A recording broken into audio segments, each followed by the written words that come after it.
ഒരു ഭാര്യയും ഭർത്താവും യാത്ര ചെയ്തുകൊണ്ടിരിക്കുമ്പോൾ മുകളിൽ നിന്ന് ഒരു വസ്തു അവരുടെ അടുത്തേക്ക് വന്ന് വീണു. നോക്കിയപ്പോൾ അതിന്റെ ഉള്ളിൽ ഒരു കൊച്ചുകുട്ടി. അവന് ജനിച്ചപ്പോഴേ മീശയുണ്ടായിരുന്നു.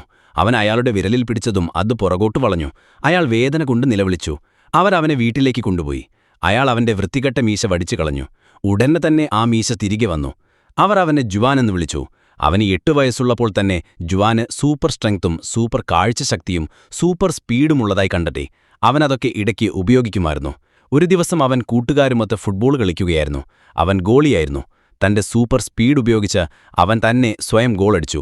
അവന്റെ ടീം അംഗങ്ങൾക്കൊന്നും അത് ഇഷ്ടമായില്ല. അച്ഛനും അമ്മയും അവന്റെ ജന്മദിനം ആഘോഷിക്കാൻ കേക്കുമായി വന്നു.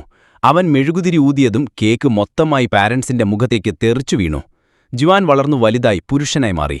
ഒരു ദിവസം റെയിൽവേ സ്റ്റേഷനിലിരിക്കുമ്പോൾ ഒരു ട്രെയിൻ യാത്രക്കാരുമായി ബ്രേക്ക് നഷ്ടപ്പെട്ട് അമിതവേഗത്തിൽ പോകുന്നത് കണ്ടു. ഇതുതന്നെ പറ്റിയ അവസരം.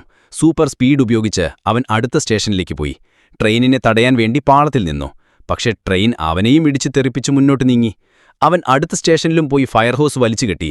എന്നിട്ട് അതിന്റെ പുറകിൽ നിന്ന് അമിതവേഗത്തിൽ വന്നിരുന്ന ട്രെയിനിനെ തടഞ്ഞു നിർത്തി.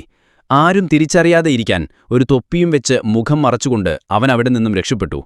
പിറ്റേ ദിവസം പുതിയ സൂപ്പർ ഹീറോയെക്കുറിച്ചായിരുന്നു പ്രധാന വാർത്ത. അവന്റെ അമ്മ അവനൊരു പുതിയ വേഷം തയ്പ്പിച്ചു നൽകി. അത് ധരിച്ചായിരിക്കും ഇനിയുള്ള പോരാട്ടം. തന്റെ ശക്തി പരീക്ഷിക്കാൻ ജുവാൻ വലിയൊരു കെട്ടിടത്തിന്റെ മുകളിൽ കയറി നിന്നു. എന്നിട്ട് അതിന്റെ മുകളിൽ നിന്ന് താഴേക്ക് ചാടി. പക്ഷേ റിസൾട്ട് വിചാരിച്ച പോലെയായിരുന്നില്ല. അടുത്തു നിന്നിരുന്ന കുട്ടികൾ അവനെ കളിയാക്കി ചിരിച്ചു.